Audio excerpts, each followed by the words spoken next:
여러분 안녕하십니까? 오늘 24번째 강좌입니다.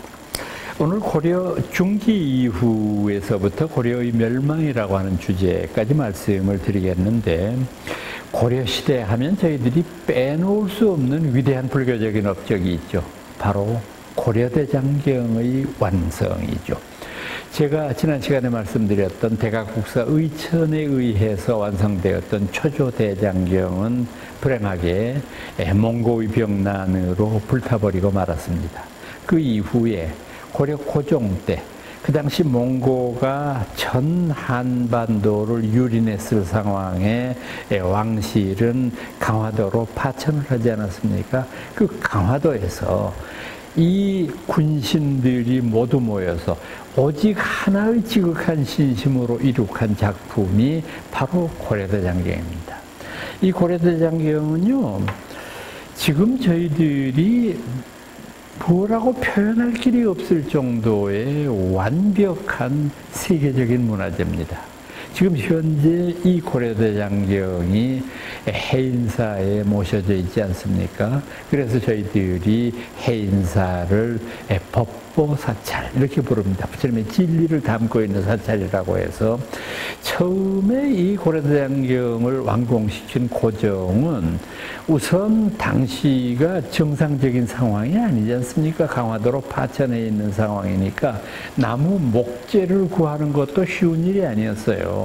다행히 본토는 저희들이 몽고 때문에 왕래하기가 쉽지 않았지만 해상으로는 통로가 가능했으니까 이분이 어떤 결단을 내렸느냐 하면은 완도나 진도, 거제도까지 뱃길로 해서 그곳에서 자생하는 자작나무를 나무의 원료로 쓰기로 결심을 했습니다. 바닷가에 있었던 섬에서 자생한 그 나무기 때문에 굉장히 질기죠. 해풍에 강하고, 그것을 아마 생각을 했던 것 같습니다. 그래서 이제 제일 먼저는 그곳에서 이제 큰 아름드리 나무들을 잘라가지고 강화 앞바다까지 오게 하고 난 다음에, 그 다음에 다시 나무를 적당한 크기로 이제 잘라가지고 바닷물 속에다가 3년을 절였습니다. 바닷물 속에 3년을 절였다고 하는 것은 부패를 방지하기 위해서 그렇죠. 소금에 절이는 거니까. 그 다음에는 다시 3년을 그늘에서 말렸습니다. 햇빛에 말리면 뒤틀릴 우려가 있기 때문에 그렇습니다.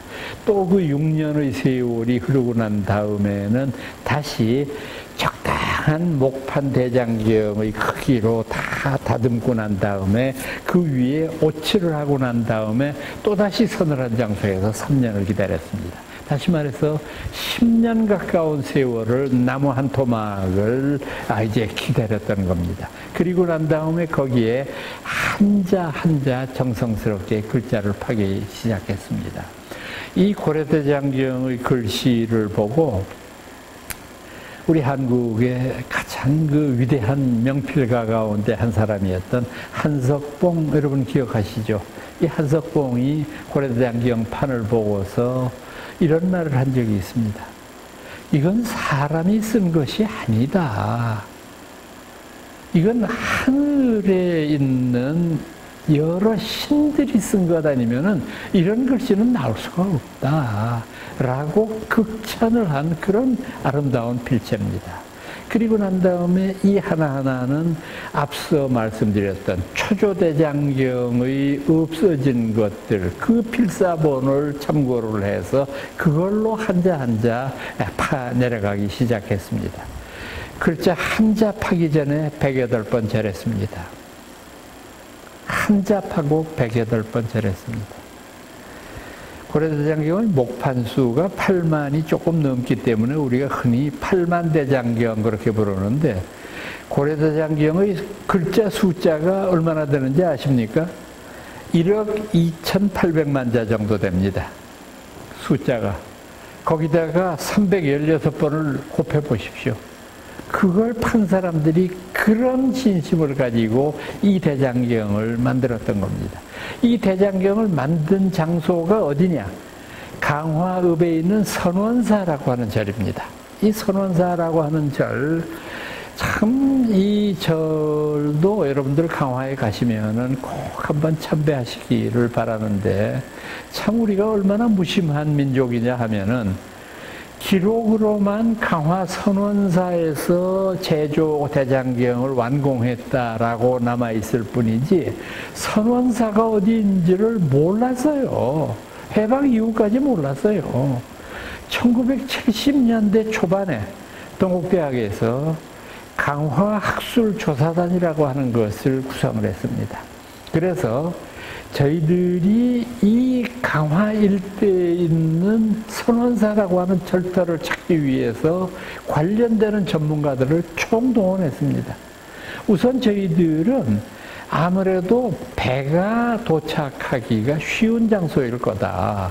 강화도 섬이 크기 때문에 섬 중간에 있는 만이산 쪽에 있지는 않을 거다. 분명히 어디든지 배가 정박하기 쉬운 곳일 거다. 그래서 그 일대를 샅샅이 뒤진 결과 한문 글자만 다르고 선원리라고 하는 데를 발견했어요. 선원리. 신선선자 쓰고 원천이라고 할 때 쓰는 원자를 쓰는 선원이니까 한문 글자로는 선은 참선할 때 쓰는 선이고 원은 마찬가지입니다. 근원이라는 원이 되는데, 그래서 그 일대를 발굴 시작했는데 발굴하자마자 그 안에서 유물들이 쏟아져 나오기 시작했습니다. 기와장은 기본이고 거기에 많은 미불들, 진흙으로 만든 부처님들이 나오기 시작했고, 그 기와장 속에서 제가 조금 전에 말씀드렸던 선원이라고 하는 두 한문 글자가 발견이 됐습니다. 이제 여기가 선원사라고 하는 것을 분명하게 입증하게 된 것이죠. 그래서 이 선원사에서 고려대장경을 완공시켜서 정말 세계의 문화재로서 가장 빼어난 그런 아름다운 문화재를 만들어냈던 것입니다. 이 해인사에 모셔져 있는 해인사의 지금 말씀드리고 있는 고려대장경판은 조선 초기, 조선 태조 이성계 때 해인사로 옮겼습니다. 그것도 이성계가 참 불자였기 때문에 망정이지, 아무리 보존이 완벽하다고 하더라도 섬에 보존하기 때문에 굉장히 위태로울 수가 있어요. 해풍이 늘 불고 참 그 여러 가지 면에서 민족의 보배를 지키기가 좀 부적절했을 거예요. 기후관계가. 그래서 태조 이성계가 우리나라에서 제일 승지가 어디냐, 제일 뛰어난 데가 어디냐, 그래서 찾아보니까 몇 군데가 나왔어요. 우선은 오대산 일대가 좋은 곳이다 라고 하는 것이 판명이 되었고, 그 다음이 가야산 해인사가 있는 바로 그곳이다. 그래서 오대산도 동해바다가 가깝기 때문에 해인사로 지정을 했던 거죠. 그래서 태조 이성계의 명령으로 수천의 병사들을 동원해서 이 대장경의 이운식이 성대하게 거행이 되어서 강화선원사에서부터 지금 보시는 해인사로 이적을 하게 된 것이죠. 참 고려대장경 정말로 우리가 세계 만방에 자랑할 만한 위대한 우리나라의 문화재입니다. 그런데 불교를 싫어하는 사람들이 가끔가다 이런 얘기를 해요. 지금 몽고의 병난이 한참 심한데, 나무 깎아서 병장기라도 만들어가지고 몽고를 퇴치하기 위해서 노력을 해야지. 아니, 부처님 힘으로 나라를 지키겠다고 목판 대장경이나 만들고 있으니 이게 나라가 제대로 되겠냐? 이런 사람들이 있어요. 큰 소리로는 말 안 하지만 이렇게 숨어서 그런 말들하고 헤헤거리고 있는 사람들이 있어요. 여러분 한번 생각을 해보세요. 우리가 적국이나 침략하는 야수와 같은 이들을 이길 수 있는 힘은 군사의 힘도 필요하지만 더 필요한 것은 뭐냐 하면 문화적인 응집력이에요. 문화력을 가졌을 때야만 우리가 적을 물리칠 수 있어요. 여러분 한번 생각해 보세요. 세계를 호령했던 나라 로마 제국 지금 어디가 있습니까? 로마는 멸망하는 그 순간까지도요, 로마의 군단은 천하무적이었어요. 근데 힘없이 무너지잖아요. 세계의 절반을 지배했던 몽고, 지금 어디가 있습니까? 둘로 나뉘어가지고 하나는 소련, 러시아의 자치령, 또 하나는 중국의 자치령. 지금 몽고가 어디가 있는지 여러분들 한번 생각해 보세요. 다시 말해서 인간과 인류의 위대함이라는 것은 힘에 있는 것이 아니라 문화에 있다는 것을 알 수 있어요. 그러니까 바로 이 문화의 힘을 알려준 가장 위대한 증거가 고려대장경의 완공입니다. 저는 이와 같은 유물론자들이 아직도 저희 주변에 상존하고 있다는 것에 개탄을 금치 못합니다. 참 우리는 어리석은 백성이지만은 동시에 이런 위대함을 간직하고 있는 그런 훌륭한 민족입니다. 그래서 여러분들 이 고려대장경에 관해서 다시 한번 깊이 생각해야 하고요. 고려 마렵의 뛰어난 고승으로서는 역시 보조국사 진우를 가장 위대한 분으로 꼽지 않을 수가 없습니다. 보조국사 진우, 고려의 중후반기를 주도했던 한국의 대표적인 사상가 가운데 하나입니다. 이분은 황해도 서흥이라고 하는 데가 고향인데 어렸을 때부터 아주 그 몸이 약해가지고 부모님이 참 불공을 들이기도 하고 정말로 이 아이 때문에 굉장히 속을 끓였던가 봐요. 그래서 어느 날은 부처님 전에 기도를 올리면서 맹세를 했답니다. 만약에 이 아이에게 건강을 되찾아 주실 수만 있다면 부처님, 제가 이 아이를 부처님께 바치겠습니다. 이런 맹세를 하고는 과연 기도 효험이 있었는지 애가 상당히 건강해졌습니다. 그래서 부처님과의 약속을 지키기 위해서 이 아이를 출가를 시켰습니다. 그때 그분의 나이가 7살이었어요. 이걸 우리가 흔히는 뭐라고 말하느냐면 동진출가라고 그러거든요. 여러분들 얼핏 생각하시기에는 어떻습니까? 동진출가보다는 철이 들어서 출가하는 게 더 의미가 있다고 생각하지 않습니까? 동진출가한 경우에는 우리가 흔히 하는 얘기로 동진출가를 했으니 이 세상의 쓴맛 딴맛이 뭔지도 모르고 사랑이 뭔지도 모르고 사업이 뭔지도 모르고 이래가지고 어린 나이에 머리 깎고 중이 됐으니 뭘 알겠나 이 사람이.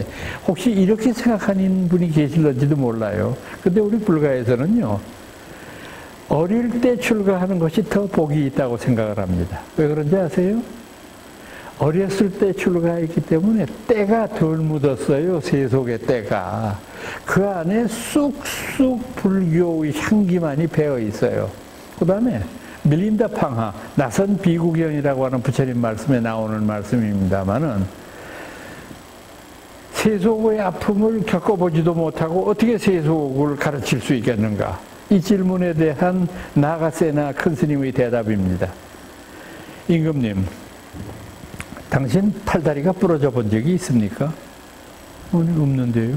그러면 팔다리 부러졌을 때 아프다는 거 모르겠네. 아니, 무슨 말씀이세요? 내가 팔다리 부러져 보죠. 얼마나 아픈지 압니다. 저도 마찬가지입니다. 비록 출가하기 전에 세상의 아픔과 이 세상의 비극적인 현실을 직접 겪지는 못했어도 다 알 수 있는 법입니다. 그와 마찬가지입니다. 그래서 이 동진출가한 보조국사 진울이 더욱더 소중할런지 모릅니다. 출가하고 난 다음에 10여 년쯤 지나고 난 다음에 나이 19살 되었을 때 승시에 응시합니다. 그 당시에는 이제 고려 때까지만 해도 속인들한테 과거 제도가 있는 것처럼 스님들한테도 승시라는 게 있었어요. 과거 제도는 문반과 무반이 있었잖아요.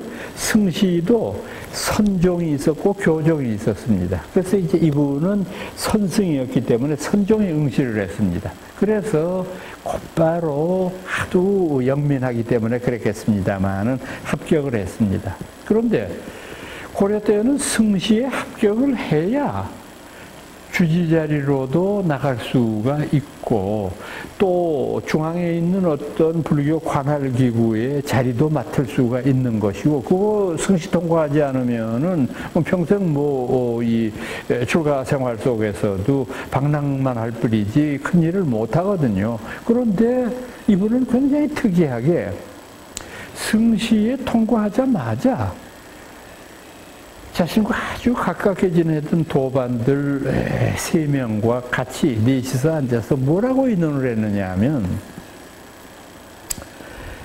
우리가 지금 우리 불교의 현실을 보면 우리가 지금 뭐 어느 절에 주지로 나간다든지 뭐 절에서 큰 보직을 맡는다든지 그것보다도 더 소중한 일이 우리 출가 수행자들한테 있는 것 같다. 그건 뭐냐면 바로 오늘의 이 불교계의 혼란을 바로잡는 길은 우리 스스로가 불교의 본래 모습을 회복하는 길밖에는 없다. 즉 초심으로 돌아가야 된다. 그대들과 내가 승시에 합격했다고 해서 남들 다 하는 그런 길 가는 것이 우리가 해야 될 일은 아닌 것 같다.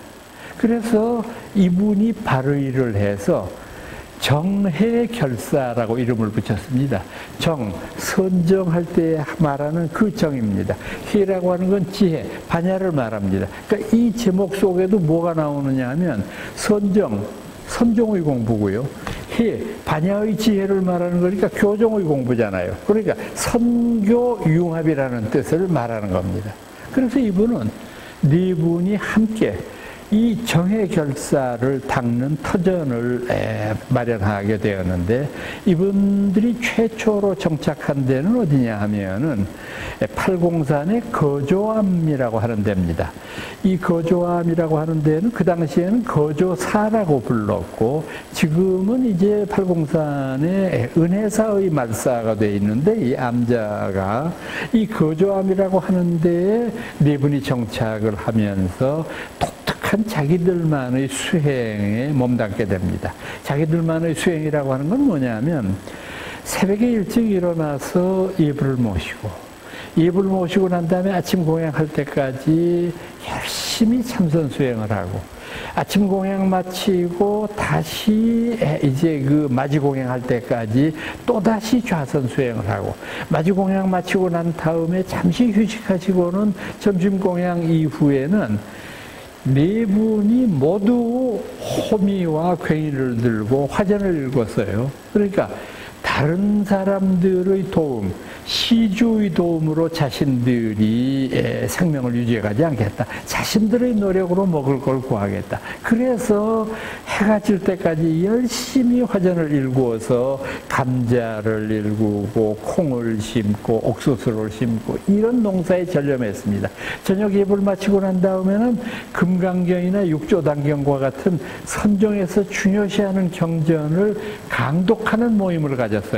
공양하시고 난 다음부터 저녁에 잠자리에 드시기 까지 그 공부를 해서 이 일을 계속 반복합니다. 이러다가 보니까 점차 소문이 전국으로 펼쳐서 이 정해결사에는 스님들만 동참한 것이 아니라 속인들도 다 동참했어요. 그러니까 속인들의 경우에는 자기 생업이 있는 분들이기 때문에 스님들처럼 몇 년을 같이 동참할 수는 없으니까 와서 당신이 보조 큰 스님 앞에서 맹세를 합니다. 저는 지금 5일밖에 휴가를 못 냈으니까 5일만 동참하겠습니다. 저는 일주일 하겠습니다. 저는 한 달 동참하겠습니다. 이렇게 해서 그 사람들의 숫자가 갈수록 늘어가지고 1년이 지나지 않아서 거조사라고 하는 그 비좁은 데에서는 많은 사람들을 도저히 수용할 수가 없어요. 그래서 할 수 없이 다른 장소를 물색했습니다. 그곳이 바로 순천의 송광사입니다. 그래서 순천 송광사가 이 어른이 오시기 전까지는 정해사라고 불렸던 이유가 거기 있는 거죠. 그래서 이곳에 터전을 잡고, 그곳은 여러분들이 지금도 가보시면 대찰이라는 것을 금방 아시지만은 참 사찰에 요사체도 많을 뿐더러 터가 넓어가지고 얼마든지 사람들을 수용할 수 있을 테니까 거기에서 새로운 정해결사를 도모하게 되었죠. 보조국사 진울은 참 많은 저수를 남기셨어요. 제가 보기에는 우리나라에서 원효대사 다음으로 저술이 많은 분이 진울이라고 부르는 스님인데, 이분의 대표작만 꼽더라도 진심직설, 수심결, 원돈성불론, 염불요문, 권수정해결사문, 참 주옥과 같은 저술들이 많은데 그 중에서도 가장 대표적인 것이 진심직설이에요. 진심직설이라는 말은 뭐냐? 이분의 철학의 핵심은 진심이거든요. 모든 사람은 태어날 때부터 진심을 가지고 태어난다. 그런데 많은 사람들은 자신이 진심의 존재인 줄을 미처 모른다. 그래서 자신이 아주 번뇌에 물든 마음의 존재인 줄로 착각을 한다. 그렇기 때문에 삼독심에 물들게 되고, 삼독심에 물들게 되다가 보니까 하는 일마다 악행을 저지르게 되고, 악행을 저지르다가 보니까 악업을 과보로 받을 수밖에 없는 것이다. 그러니까 내가 진심의 존재임을 믿고 그것을 다시 회복하는 일이 불교 공부하는 일이다. 진심을 회복하는 일을 10종 무심공부라고 그랬어요. 10가지의 무심공부. 참 이것도 하나하나 뜯어보면 재미있어요. 여러분들도 한번 이 10종 무심공부를, 진심직설을 책을 사서 보시면서 한번 공부해 보시기 바라요. 뭐 이런 표현들을 합니다. 이어를 말할 때. 우선 사람 사는 것은 나라고 부르는 주관하고 나 이외의 객관하고의 관계 아니냐, 사람 사는 거. 근데 첫째 무슨 공부를 해보느냐 하면 주관을 무시하고 한번 살아봐라. 그러니까 나라고 하는 생각을 일절 갖지 말고 남 하자는 대로 그냥 따라해봐. 나라고 하는 욕심은 없어, 그냥 전혀. 그냥 남 하는 대로 해봐. 이게 첫 번째면, 두 번째는 뭐냐? 반대로 이번에는 나라고 하는 생각 그 고집대로 살아. 객관은 무시하고 남이 뭐라 그러든 오불관은 해. 내가 하는 것대로 그대로 한번 해봐. 그렇게 되면 뚜렷하게 내 자성이 드러날 수 있을 거야. 이렇게 10가지의 무심 공부를 강조하는 것이 진심직설입니다. 그 다음에 수심결이라고 하는 것은 뭐냐 하면은 마음을 닦는 요긴한 문이다. 그러면 마음 공부하는 걸 어떻게 하는 것이 좋으냐? 이것에 대한 해설이죠. 또 이분의 가장 위대한 사상적인 업적 가운데 하나가 원돈성불론입니다. 이거는 뭐냐 하면은 여러분들 우리 불교에서 특히 선종에서 강조하고 있는 깨침의 순간은 도노와 점수 이렇게 나누는 거 여러분들 다 잘 아시지 않습니까? 그러니까 선종에서는 주장이 뭐냐면 우리가 깨침을 얻는 것은 오래 쌓아온 업의 인연 때문에 순간적으로 얻는 것이지 뭐 이것이 한참 세월을 두고 얻어지는 그런 것 아니다.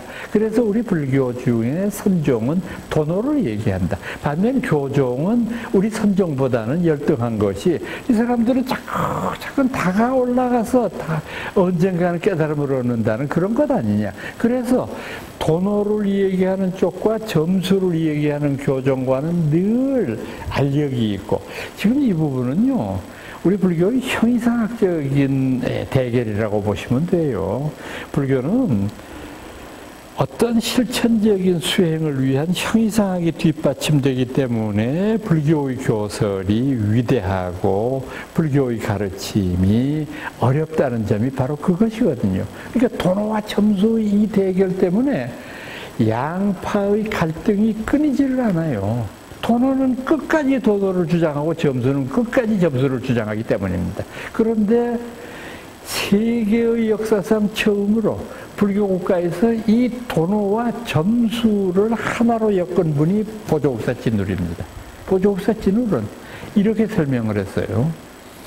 도노와 점수는 어느 것이 낫고 어느 것이 더 뛰어나다고 다툴 문제가 아니다. 왜냐하면 도노할 근기를 가지고 있는 분은 도노하면 되고 도노가 어려운 분은 점수해서 서서히 닦아나가다가 보면 언젠가는 그 사람도 깨침을 얻게 돼. 그러니까 도노와 점수는 다툴 이유가 없어.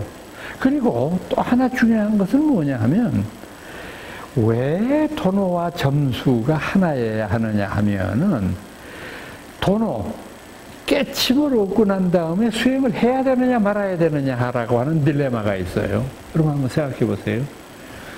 제가 열심히 공부를 해서 도노가 됐든 점수가 됐든 깨침을 얻었습니다.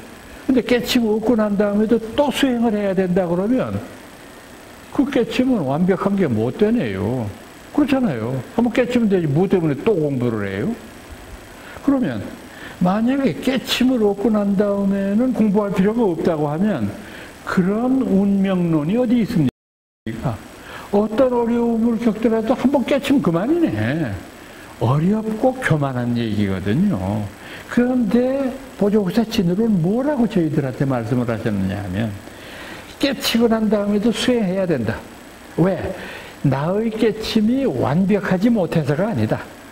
우리가 전생부터 쌓아온 업의 장애가 너무도 깊고 깊어서 지금 비록 내가 공부를 열심히 해서 깨우침을 얻었다고 할지라도 공부 안 하고 방치하면 또다시 스르르 미끄러져서 중생의 나락으로 떨어질 수가 있어. 그러니까 깨침 얻고 난 다음에도 또 공부해야 돼. 이거는 내가 뭐를 못해서 그런 것이 아니라 나의 깨침이 후퇴하지 않기 위해서. 참 여러분들 훌륭한 논리 아닙니까? 이것을 통해서 원돈성부를 말한 거거든요. 지금 이런 형이상학이 우리한테만 있는 거 아니에요. 기독교 생각해 보세요. 기독교의 딜레마 가운데 하나지만은 예수 믿는 사람들은 늘 얘기하죠. 예수 믿어야 천당 간다고. 예수 믿어야 구원받는다고. 그런데 나 같은 사람이 구원을 못 받는 거는 기독교적으로 저 인정합니다. 왜? 저 예수 안 믿으니까. 그리고 또 저한테는 예수 믿을 기회가 여러 차례 있었는데 안 믿었으니까. 그러니까 그런 사람 잘못될 수도 있다고 인정을 합니다. 그런데 우리가 위인이라고 부르는 사람들 있잖아요. 뭐 문무왕이라든지 세종대왕이라든지 이순신 장군이라든지 서산대사 사명당이라든지 뭐 이런 분들은 처음서부터 돌아가실 때까지 예수 믿을 기회가 없잖아요. 그런데도 지옥에 떨어진다면 이게 말이 돼요? 이게 안 되잖아요. 그렇게 해서 타고 치니까 뭐라고 그러냐면 그런 성인들은 예외래.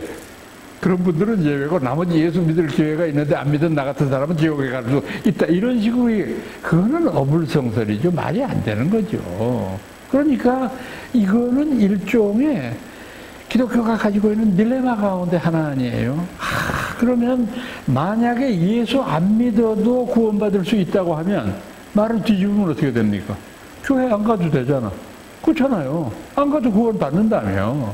그러니까 이런 식의 딜레마는 어느 종교든지 있는데 우리 불교의 가장 대표적인 게 도노 점수 논쟁인데 이걸 보조국사 진울은 아주 명쾌하게 해결을 하셨다 이 말입니다. 바로 이게 보조국사 진울의 위대성이라고 말할 수 있을 것입니다.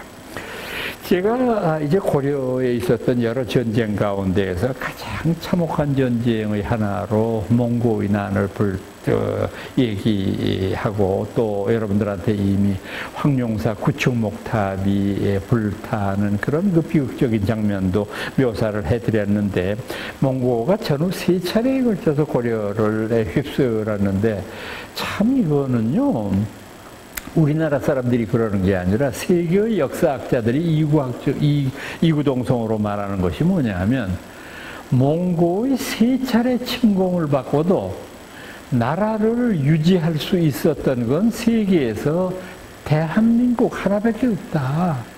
이건 기적이다. 어떻게 그 잔혹한 사람들 앞에서 살아남을 수 있겠는가. 정말 우리가 굉장히 높이 평가해야 될 것은 한국인들의 그 끈질김이에요. 정말 몽고와 맞서서 싸워서는 이긴 나라가 없잖아요. 이 세계에서 몽고한테 이긴 나라가 없잖아요.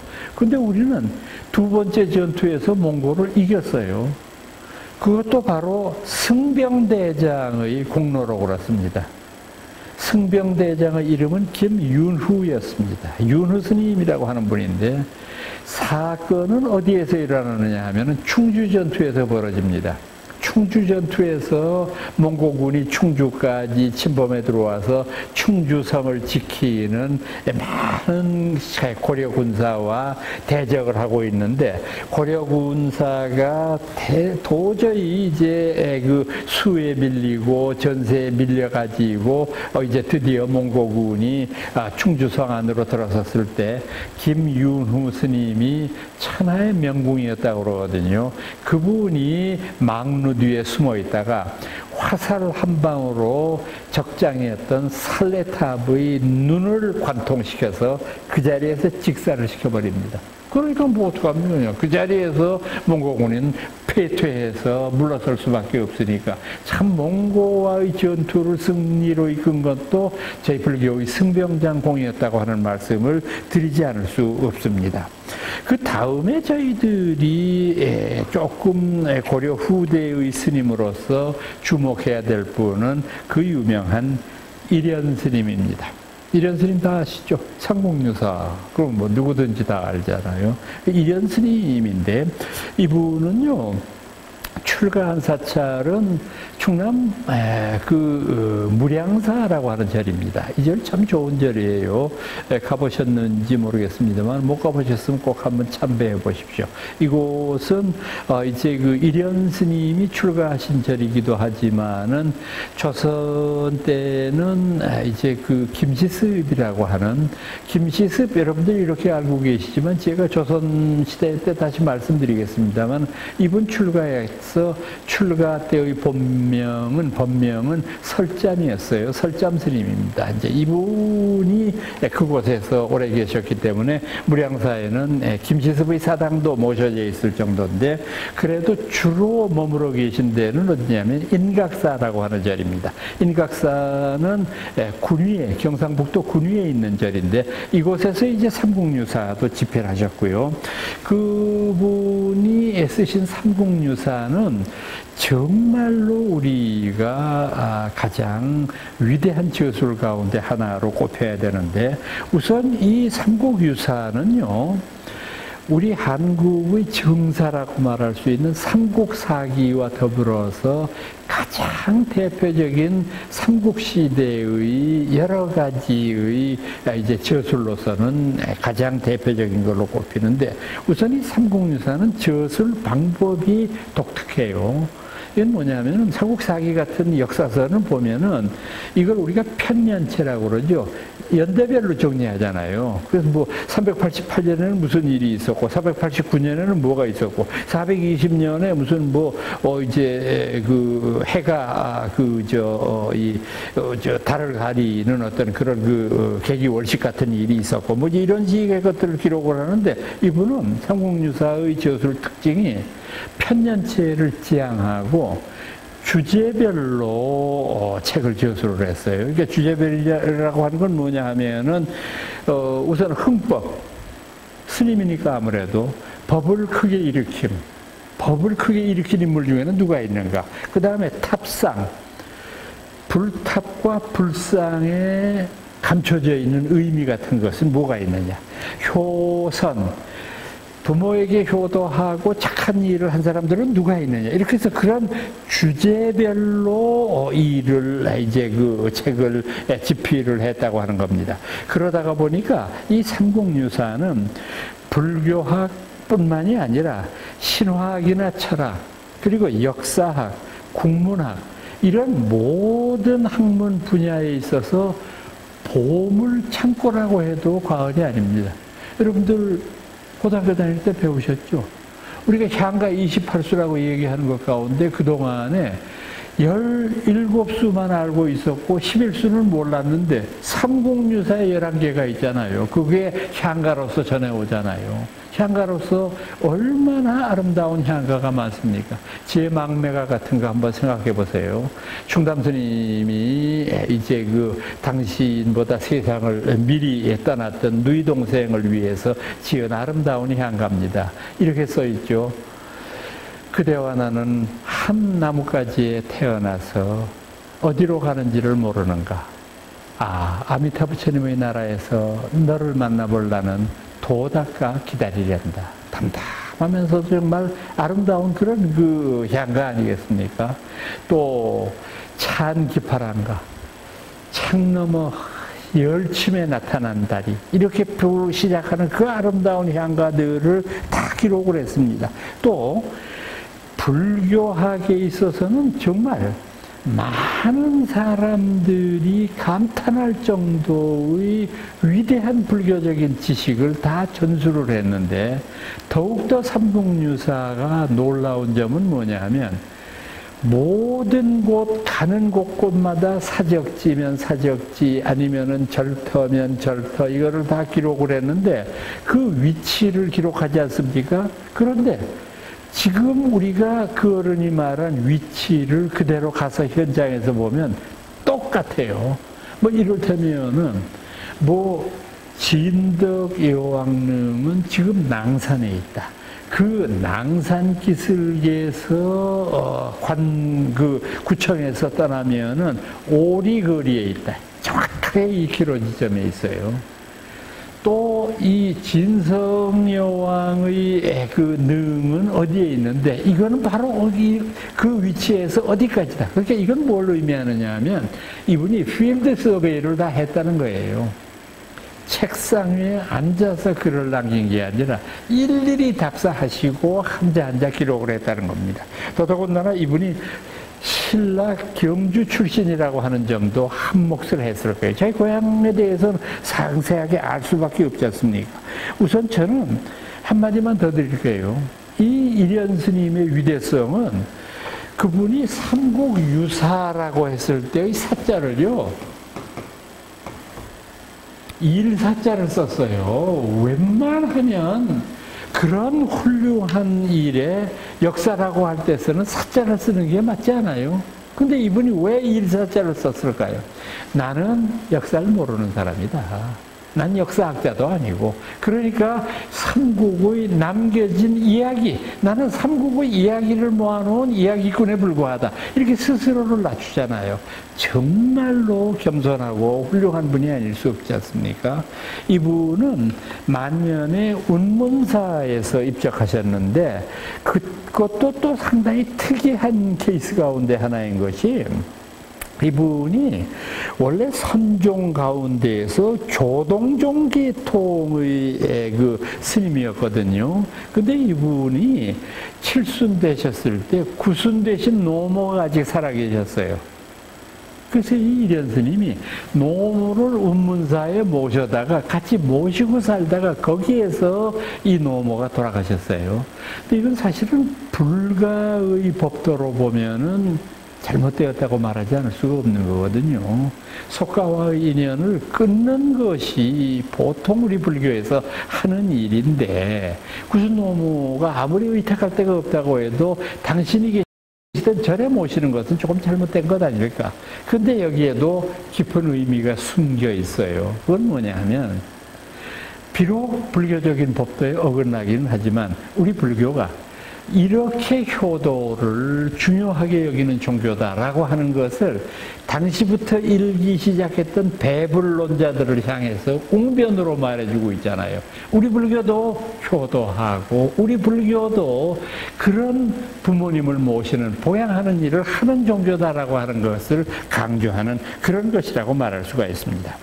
고려 말엽에 저희들이 조금 특이해야 할 일 가운데 하나는 공민왕의 등장과 신도원이라고 하는 분의 이제 그 등장인데, 신도는 고려사에서는 요승신동이라고 아예 못 받고 있습니다. 그러니까 굉장히 신도원을 안 좋게 얘기를 하는데, 뭐 그보다 조금 앞서 활약했던 묘청이라고 하는 분도 마찬가지잖아요. 묘청이 이제 그 북진 정책을 내세우면서 쿠데타를 일으키고 평양으로 도읍을 정하고 이제 그 고려의 관군과 대적을 했기 때문에 역적으로 고려 입장으로 보면 그렇게 치부한 건지는 몰라도, 이 신돈의 경우에도 좀 그 사람이 좀 과격한 면이 있기는 있지만은, 그렇다고 해서 이렇게 요승이라고 하는 말을 들을 정도로 악독한 사람인가라고 하는 데는 조금 의문점이 있고,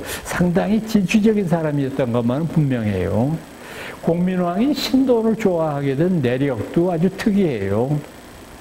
공민왕이 어느 날 밤에 꿈을 꿨는데 자객이 칼을 가지고 침실에 들어와가지고 자기를 해치려고 하는데 그때 어디선가 나타나서 웬 스님이 온몸으로 그 자객을 막으면서 자신을 구제해주는 것을 봤습니다.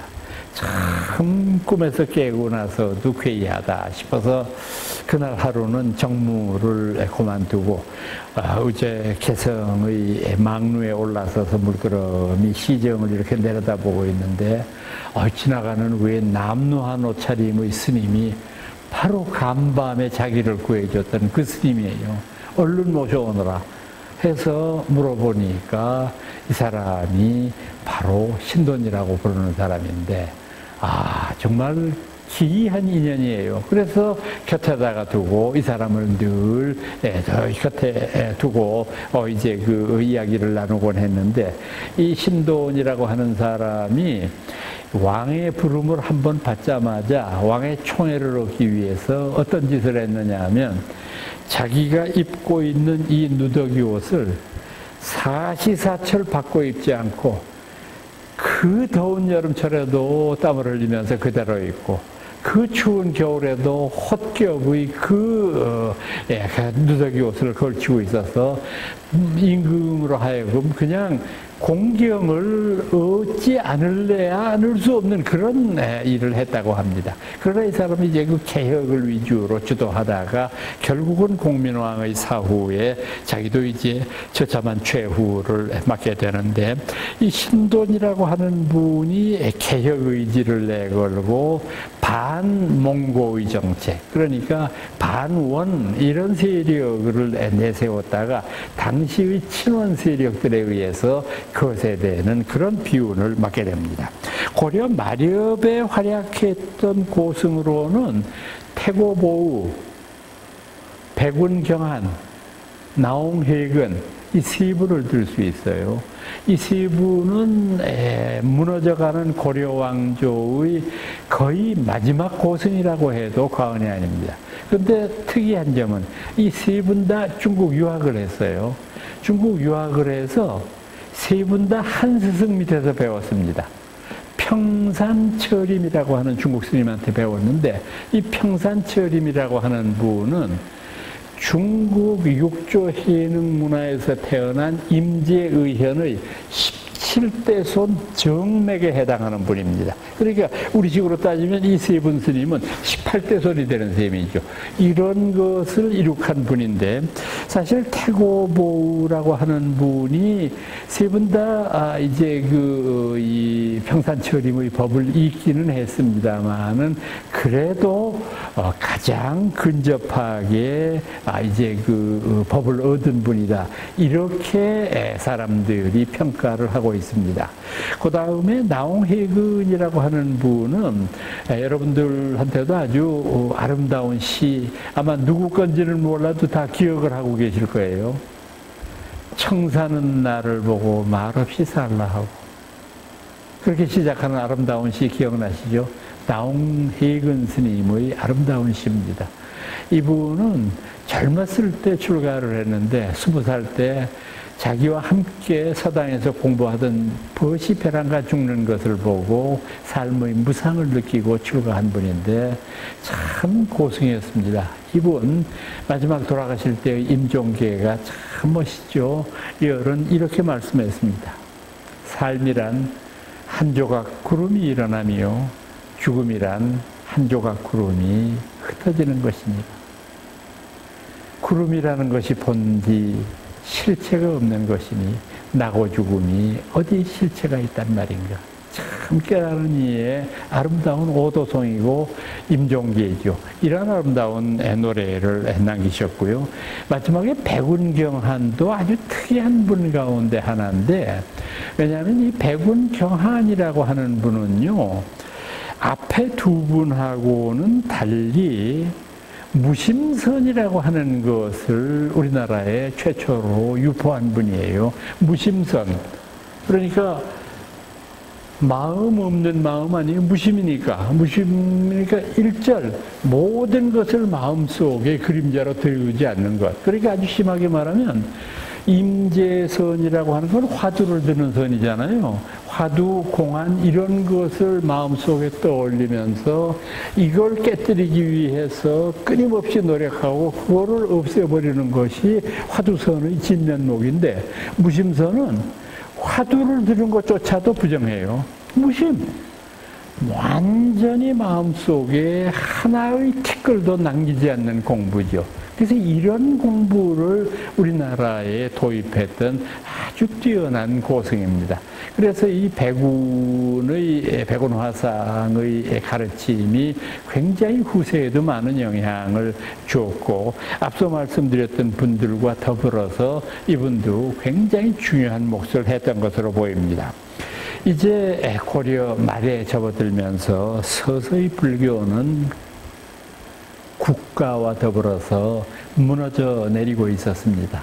불교가 서서히 이제 일반인들의 외면을 받게 되고, 또 이런 것들이 끊임없이 교계에 나쁜 작용들을 미치게 되는데, 우선 그 고려 멸망과 불교 멸망은 같은 맥락에서 우리가 이해를 해야 돼요. 고려와 불교가 동시에 멸망할 수밖에 없었던 중대한 이유는 뭐냐 하면, 고려의 말기에 도입된 안향이라고 하는 인물에 의해서 도입되었던 이른바 주자학이라고 하는 유교의 신유교죠.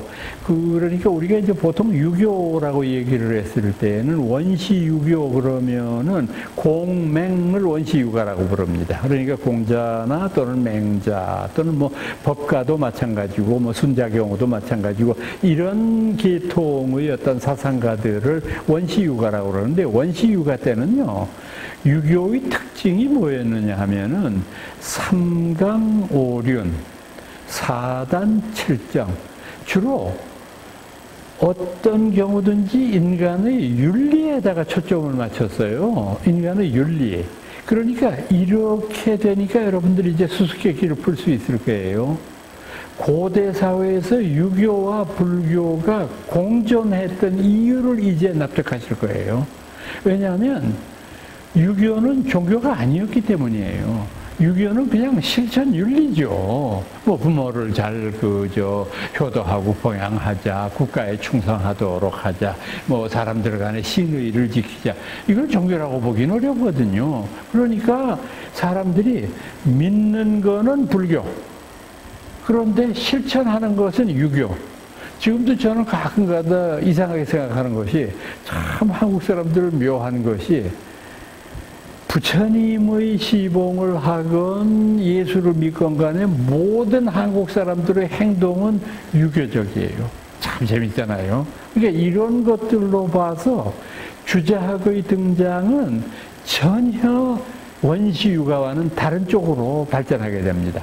어떤 쪽으로 발전하게 되느냐 하면, 원시유가와는 달리 이분들은 인성론을 제시해요. 주자학이라고 하는 데에는 주희 혹은 주자라고도 부르는 분입니다만, 이 사람이 송나라 때 중기에 출발하면서부터 뭘 얘기하느냐 하면 인성, 사람의 성품이 과연 뭐냐. 그 사람의 성품을 가만히 분석을 해서 봤을 경우에는, 사람의 성품이라고 하는 것은 이와 기 이렇게 둘로 나뉘어서 볼 수 있다. 이라고 하는 거는 우리가 진리할 때 쓰는 말이잖아요. 이라고 하는 것은 뭐냐 하면은 하나의 이치적인 면, 이치적인 면이니까 뭐냐 하면은 우리가 원리, 진리, 섭리 할 때 쓰는 그런 인격 가운데의 절반은 이런 아주 중요한 이치에 관련되는 진리적인 면이 있다. 그 다음에 기라고 하는 말은 뭐냐면, 이건 쉽게 말하면 에너지라는 말이에요. 에너지, 기운. 그러니까 이런 진리를 우리들 앞에 직접 드러내는 것은 뭐냐면 에너지, 우리들의 행동 양식이라든지 마음의 어떤 움직임이라든지 이게 다 기잖아요. 그러니까 이 이기의 이원론을 제시함으로 말미암아 이 사이에 굉장히 중요한 논쟁이 펼쳐지게 돼요. 특히 우리나라에서 이 이기 논쟁을 가장 최초로 발전시킨 인물이 누구냐 하면 서경덕, 서화담이라고 부르는 분이에요.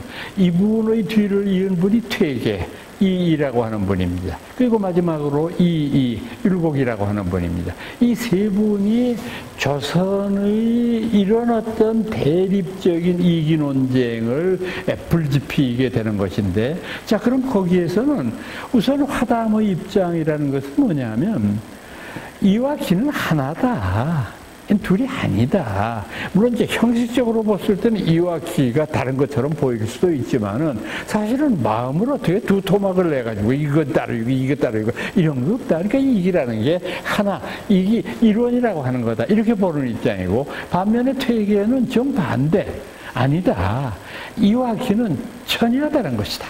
이거는 강나라고 볼 수 없다. 그러니까 기에만 치중하다가 보니까 보통 사람들이 군자가 되지 못하고 이를 회복하지를 못하는 것이니까 기의 나쁜 면을 잠재우고 이가 되살아나도록 노력해야 된다.